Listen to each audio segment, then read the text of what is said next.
I have the unique vantage point of seeing why two people meet. By the way, you can find out why you met your person, whether it's an ex or someone you're committed to or someone you just met. The universe's hand is involved, and it can be fate, it can be karma, destiny. You could share destiny and really good karma together. It can be a sacred soul contract. Maybe you're healing the past and paving the way for the future, or maybe you've already built the love in a past life and you get to continue building on that in this lifetime. Perhaps you're healing the past and sharing a destiny, and there's a lot of soul work to do as well. Maybe it's a loaded love. There are so many different reasons why you meet, but first realize many of these connections point to the readiness of your soul. So you have to be aligned to yourself and the cosmos in order to meet your destined soulmate. You also have to earn good karma in this lifetime to find someone that you've built a lot of pure love with in a past lifetime.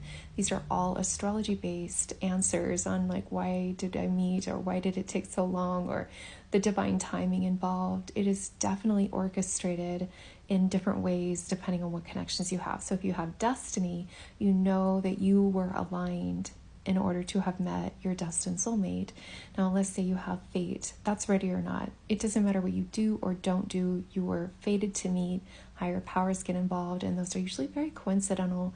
They have a very strong element of fate, and you're definitely going to feel like this was something extraordinary and very coincidental that you met. Now, those fated encounters can also contain a sacred soul contract where it was agreed between your souls to perform certain, whether to ensure each other's destiny or transformation in this life, or maybe you did work for humanity in a past life and you're going to do that together again in this lifetime, or one of you is inspiring the other to do their work for humanity. I can just read specifically if I look at your soul ties, but these are all different possibilities.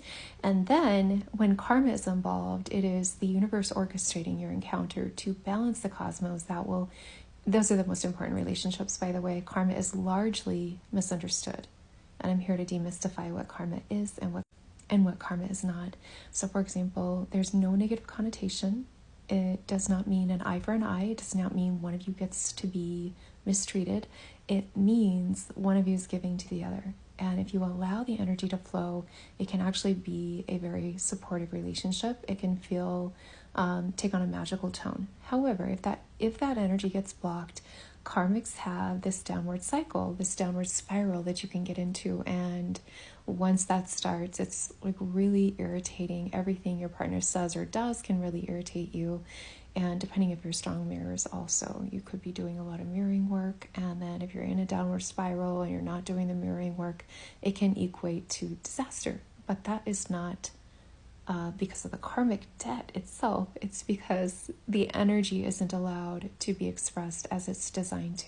Don't worry, if you get a reading and you find out you have karma together, you can find out what type of karma, but you can also find out how to navigate that and which one of you is giving, which one is receiving. And again, there is no mistreatment involved with karma. Some karmic debts take over 250 years to pay off. Yes, multiple lifetimes. You can be coming back to this planet and serving the one that you hurt in a past lifetime. Now, a lot of times I can read if there was either consciously or unconsciously you hurt each other or someone else in a past life. So those karmic connections can be read.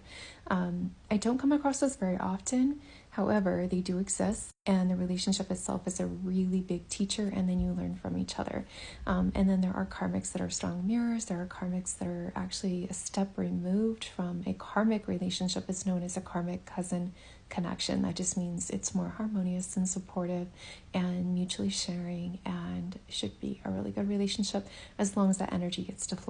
So sometimes there is a higher purpose beyond this realm, and you're, balancing the cosmos, which gives you opportunity to enjoy more harmony between you and the cosmos, but also within your own soul and between your soul and the other person.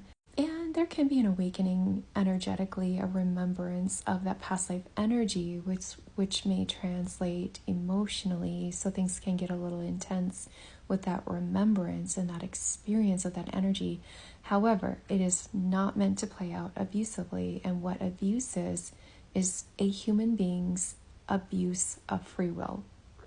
That's why we have to keep coming back to this planet, because over and over and over, we are going to bring that back into balance, says the universe. So if you want to get off the karmic wheel, and you don't want to karmically tie yourself to anyone. Just keep that in mind. We're keeping karma kind. By the way, that's my brand. Now, some relationships you're learning together, you may be teaching each other, or one of you may take on the role of a teacher, but you actually chose your teacher. If it is a past life karmic debt, a friendly karmic debt, and they're your teacher, hopefully they're playing their part positively, because sometimes that can come across very critically, and where they're supposed to be ensuring your success and improvements and perhaps a soul lesson, or giving you something of value for your self-esteem, or giving you their honesty, faithfulness, fairness, responsibility, whatever it is that they're transferring back to you, as long as that's handled and managed with, positively, where they're giving to you in a gentle, loving, compassionate way, instead of like delivering their advice with insults or criticism, because that would be the absolute low expression of that energy. And sometimes, honestly, that assignment is misunderstood, and it does come across either very parental and unromantic, or very critical, which can be very depressing. And if it's not past life, a friendly karmic debt, like a little IOU, it can be that you're learning from each other, and that you chose your person as your teacher to help you succeed in this life. So you'll be making big improvements in the area of your status, recognition, relationships, career, which should lead you to feeling more satisfied with yourself and your life, and also your person. If there's no criticism, again, it's Saturn energy, but Saturn being the parental planet, the planet that ensures our success, if you are playing the role of that planet, it has nothing to do with the planet itself. It's the energy between your souls. Okay, this is esoteric astrology.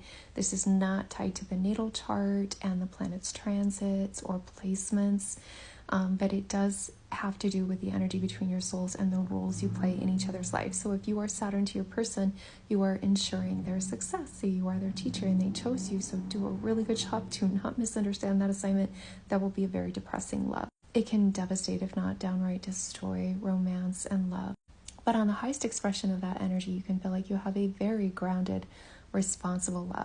Oh, and one more thing. If it was a friendly karmic debt and it's past life paying it forward, you obviously want to keep karma kind and transfer that energy back in the most positive way. Another really wonderful connection is if you have Venus energy. There are 6 different types of Venus connections, and if you have the miracle Venus soul tie, it's like having 3 Venus connections, which means it's an endless supply of pure love. And it's 1 out of 2 miracle soul ties. There's a total of 53 different possible soul ties. You and anyone have about between 6 and 10, usually between 8 and 10 connections. One of the most highly compatible connections are sun-moon connections.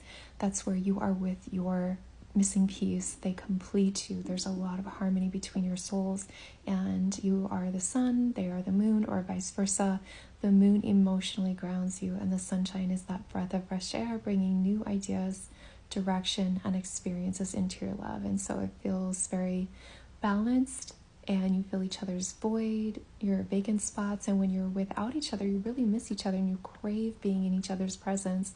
And on top of all that goodness, communication really flows with ease. So it's amazing if you have sun-moon energy. And within those connections, you want to have some solid super glue. You want to have a little bit of love or blessings or harmony or friendship. Those are Venus, Sun, Moon, Jupiter, or Uranus connections. And if it's absent of that, this love would be a very challenging one. Maybe rewarding and challenging, but there's probably a lot of soul work you're both doing together, maybe even healing some energy. So if you don't quite have the glue that holds you together and love is just really difficult, you need to insert love and harmony and create that yourself in this lifetime. Yes, you're creating more soul ties together with the story that you choose to write with each other in this lifetime. Now, the energy that I read is what is written in the stars, what exists between your souls. Some of it is past life.